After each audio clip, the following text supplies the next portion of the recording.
Hello, listeners. Welcome to KORC's News, Music, and Civics Show. I'm Wendy Byrne, your host for the Corvallis Civics Cafe, where the menu covers reviews of city-related meetings. What happened at those 2 meetings of the City Council last week?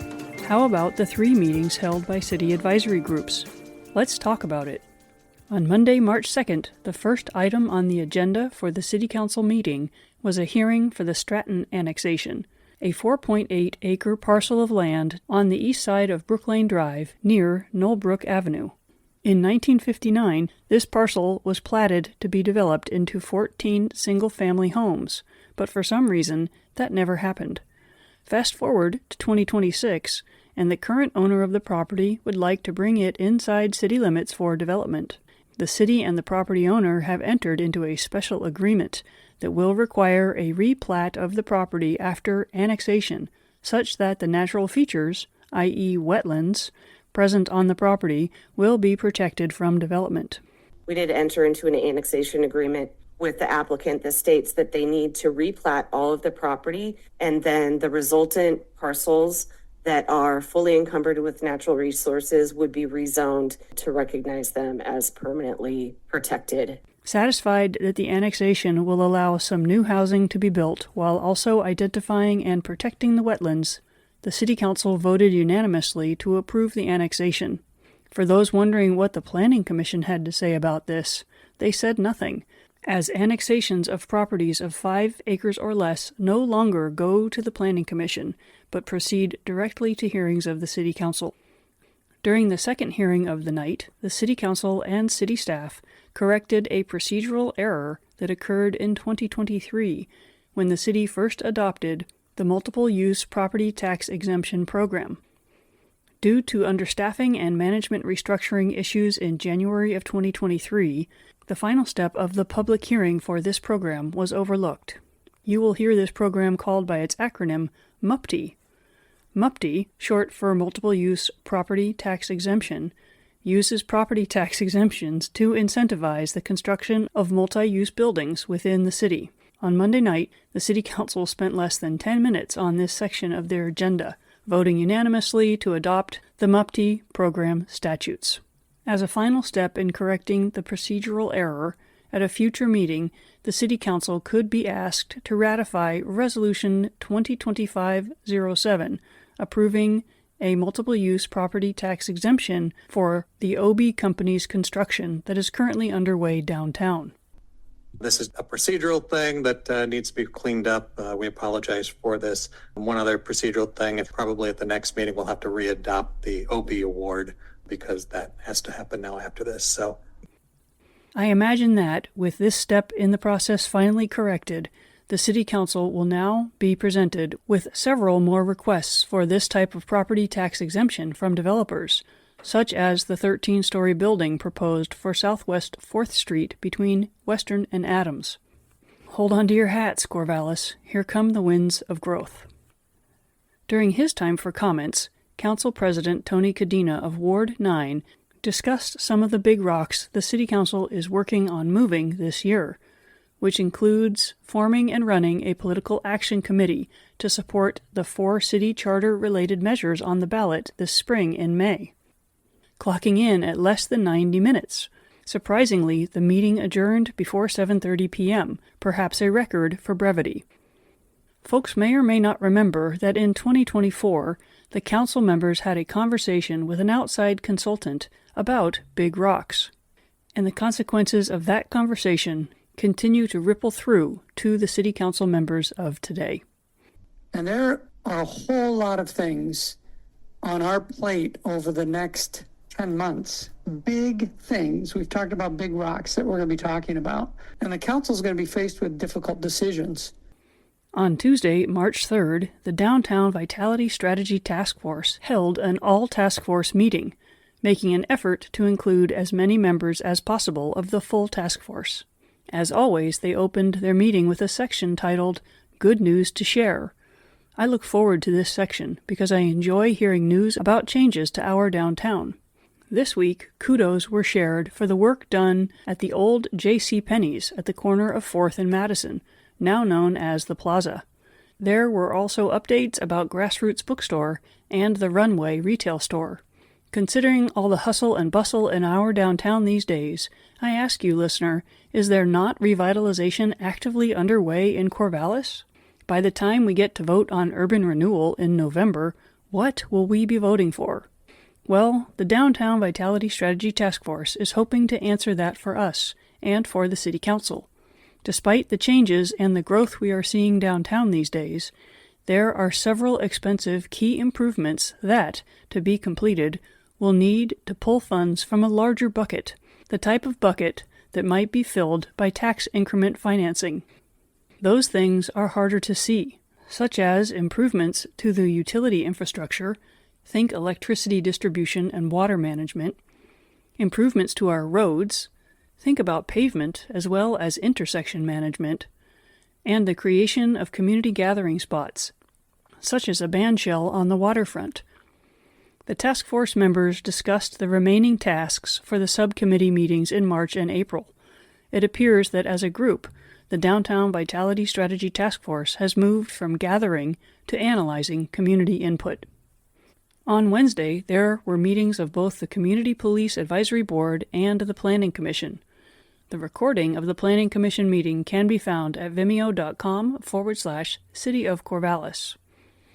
The City Council held a work session on Thursday, March 5th. While it is fair to say the content of the work session was dry, some might dare say boring, work sessions continue to be solid examples of city staff letting the City Council peek behind the curtain of what it takes to keep the city working. Most notably, I am speaking of the hour-long presentation staff gave regarding the wastewater master plan update. Staff reviewed why and how our wastewater management plan needs to change. The too long didn't read for this is that forecasts were presented for wastewater system capacity so that the city can best plan for future capital investments. For those following the money, those investments will be significant, hundreds of millions of dollars. Even with cost-saving measures that staff illuminated during the presentation, how will Corvallis afford to build and maintain an adequate wastewater treatment system? Can we do that in the same decade that we mortgage our collective city budget future over $200 million for a new civic campus and a new law enforcement building? This is a good time to segue into money talk, because the City Budget Commission will hold their first meeting of the year on Monday, March 9th. The meeting will open with introductions, as the Budget Commission has several new members. Oregon's local budget law requires city governments to have a budget commission as part of the budget approval process. In Corvallis, there are 9 positions on the commission for city residents, and all 9 city council members are on the commission. If you are interested, there is 1 open position available. More information and an application can be found at corvallisoregon.gov/advisory groups. Community member Steve Lee is the current chair, and Ward 9 Tony Cadena is the vice chair. However, at their meeting next week, one early item of business is to elect a new chair and vice chair. Additionally, they will review the minutes from the meetings of 2025, hear an update from city staff regarding the budget gap and the facilities needs financial strategy, and take community comments. Have something to say to the Budget Commission?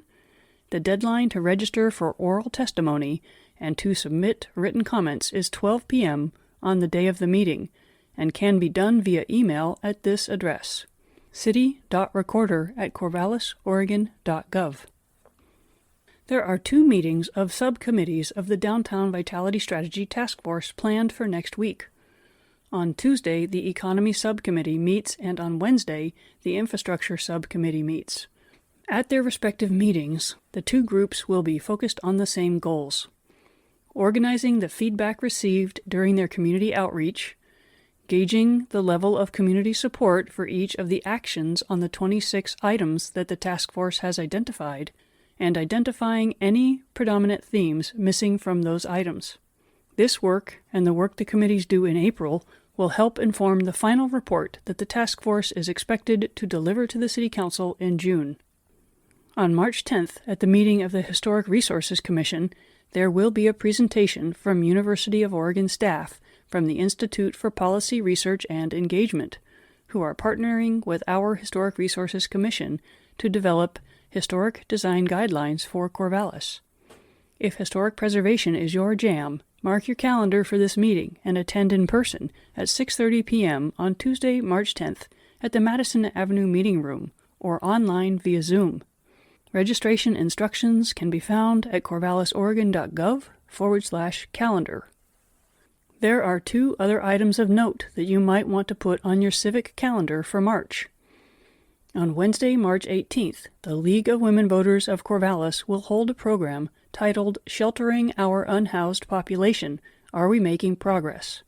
This community conversation will explore current efforts to address homelessness in Benton County, examine our progress, and talk about remaining challenges.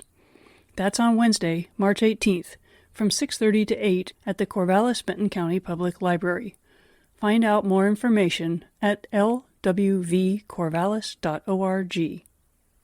Speaking of housing, on Thursday, March 19th, Corvallis Housing First is holding a groundbreaking for the 3rd Street Commons project, located at 1480 Southwest 3rd Street. The old motel at this location has recently been demolished, and construction of the housing project is set to get underway. At the City Council meeting on March 2nd, Ward 3 Councilor Jim Moorfield mentioned the groundbreaking. Thursday, the 19th at 11:30, Corvallis Housing First has invited everyone to a groundbreaking on their site. So that's pretty exciting. The groundbreaking is 11:30. The mayor will be saying a few words. I'm sure there'll be other speechifying that will happen. We have reached the food for thought section of the show. It being an election year, who will run for City Council this November in our fair city? Of the 9 wards, Ward 5's Charlyn Ellis and Ward 7's Paul Schaefer have said they will not run again.